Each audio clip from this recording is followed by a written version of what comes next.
Hello everyone, MST CET 2024 का oscillations इस chapter से हमारे पास एक क्वेश्चन है। चलिए इसे सॉल्व करते हैं। क्वेश्चन दिया हुआ है mass m attached to a spring oscillates with a period of 3 second.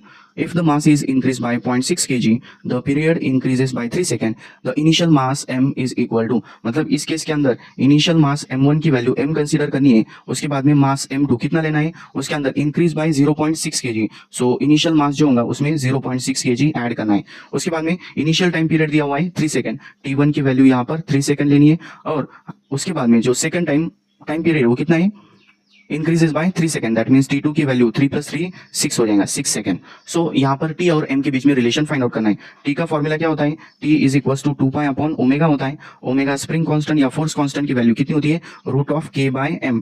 तो इसके ऊपर से फॉर्मूला क्या मिलता है, 2π√m/k। तो t और m के बीच में क्या रिलेशन है, t is directly proportional to √m। तो ये वैल्यू अगर हम पुट करते हैं और t2/t1 लेते हैं तो यहाँ पर क्या आ जाएगा, √m2/m1।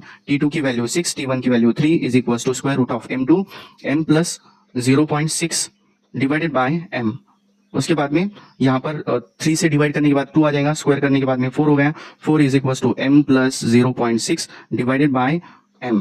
तो यहाँ पर इक्वेशन क्या मिलेंगे हमें, इस साइड में लिख लेता हूँ मैं यहाँ पर 4m is equal to m plus 0.6। So 3m is equal to 0.6 हो गया और m की वैल्यू यहाँ पर 0.2 kg होगी। सो हमारा करेक्ट आंसर है ऑप्शन बी। इसी तरह के और भी सीईटी क्वेश्चंस के लिए सब्सक्राइब द चैनल।